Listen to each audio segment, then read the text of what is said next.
Consciousness. We have identified that the natural state and the singularity are essentially the same thing. However, these words are not in the common lexicon. So, as we continue this journey of discovery, I will now introduce a more appropriate word that describes the same situation, but should sit more easily with you. Being a place that is universal in nature and the place from which all things arise and return, there are probably several words that could be introduced, like, for instance, spirit, source, or God. But the word I'm going to use, because it is less potentially conflictual and closer to our direct personal experience anyway, is consciousness. There has been a lot written about consciousness over the years, and of course, there are numerous ideas and debates about what it is exactly.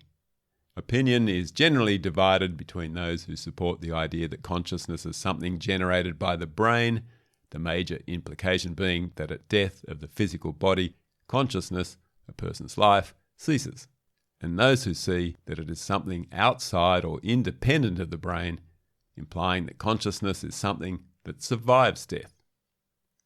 Feeding into the mystery is also the question of what the universal meaning of consciousness might be, as distinct from human consciousness or self-consciousness.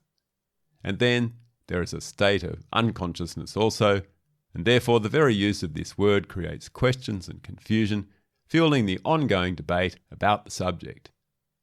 But at the end of the day, consciousness is simply a word that points us towards something about the nature of our being, and it is not really possible for us to ever fully understand what it is. The reason we will never fully comprehend what consciousness is because the tool we use to try and understand it, the human mind or intellect, is itself a product or creation of this consciousness that we are trying to understand. So it's a completely impossible task. The situation could be likened to how successful a computer might be if it embarked upon a quest to understand the creative energy that developed it. Even though computers today are highly capable, and we could indeed say clever machines, they are still a product of us as the creator of them. They are mechanisms dependent upon and limited by the data that they can collect and process. Similarly, the human mind is a data collecting and processing tool, a creation of the intelligent consciousness behind its existence. Accordingly, it is, and always will be, something less than the energy that created it, and therefore will never be able to fully grasp the reality and totality of the situation at hand. Albert Einstein commented on this kind of conundrum when he stated that no problem can be solved from the same level of consciousness that created it, meaning that we must always get higher, bigger, or beyond anything we are trying to solve or understand if we wish to be successful in our quest. As consciousness, it may be possible for us to come to an understanding of the human mind and many other things, but it will never be possible for the human mind to completely understand the consciousness that created it. Further, it is not even possible for consciousness to fully understand itself, because we can never go beyond what we are in order that we may look back and understand it. This is a key point and the reason why life will always be a mystery. By its very nature, life can never get uninteresting because it is an eternal unfolding exploration and discovery of itself. Consciousness is the only thing that you really have when it all comes down to it. Although it is not a thing and neither do you have it, you simply are it. It is the natural state of your being, and its scientific, cosmological name is the singularity.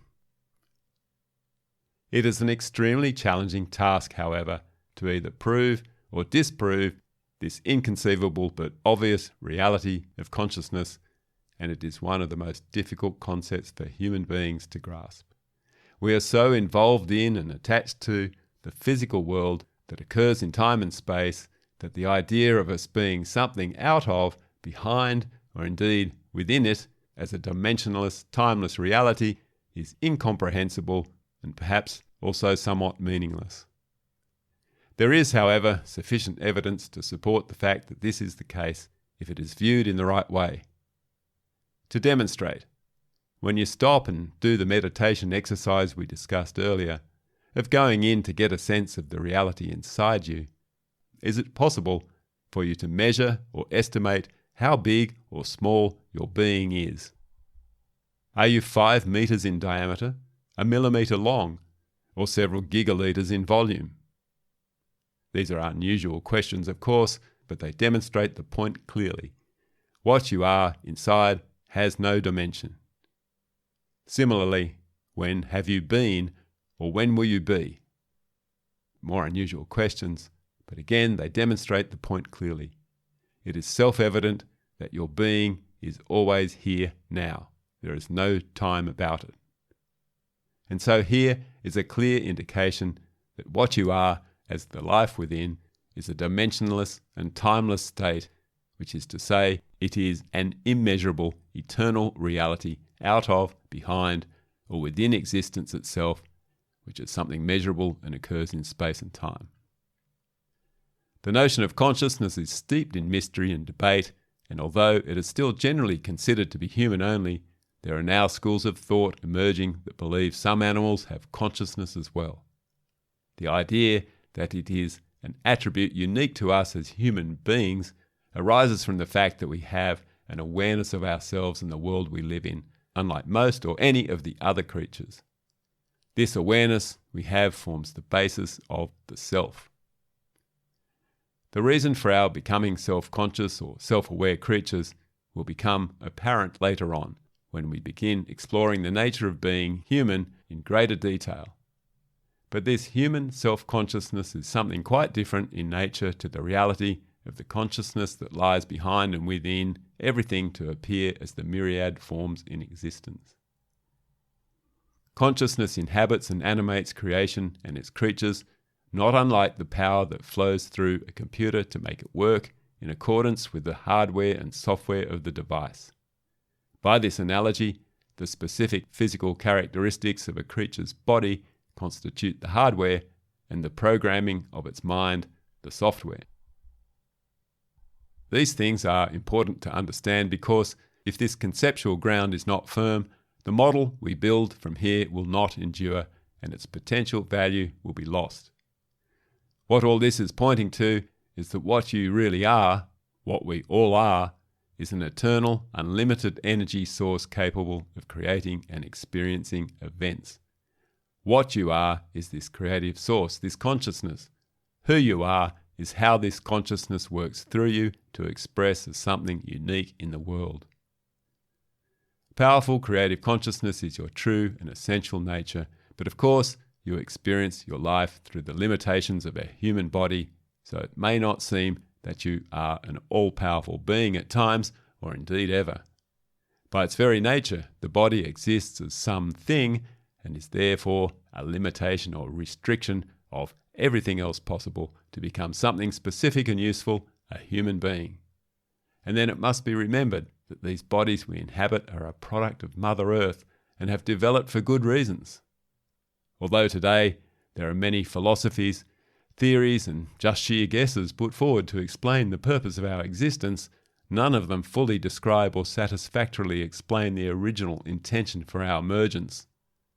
Some bodies born into this world have or will develop over time physical or mental attributes that further alter the creative opportunities and experiences available to them in a lifetime. The influence of our national culture, the general culture of our times, and the impact of our upbringing by parents and other significant people also become major influences that can place limitations on our thinking and power.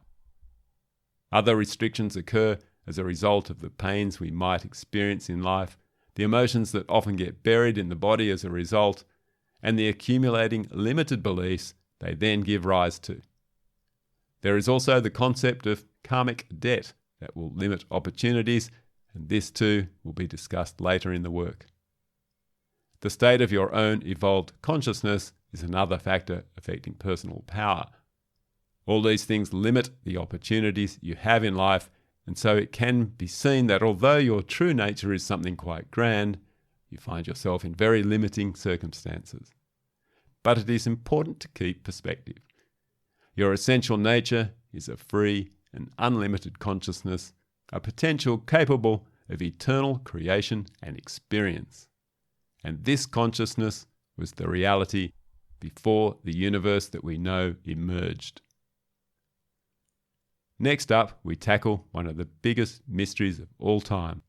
How did anything come out of nothing?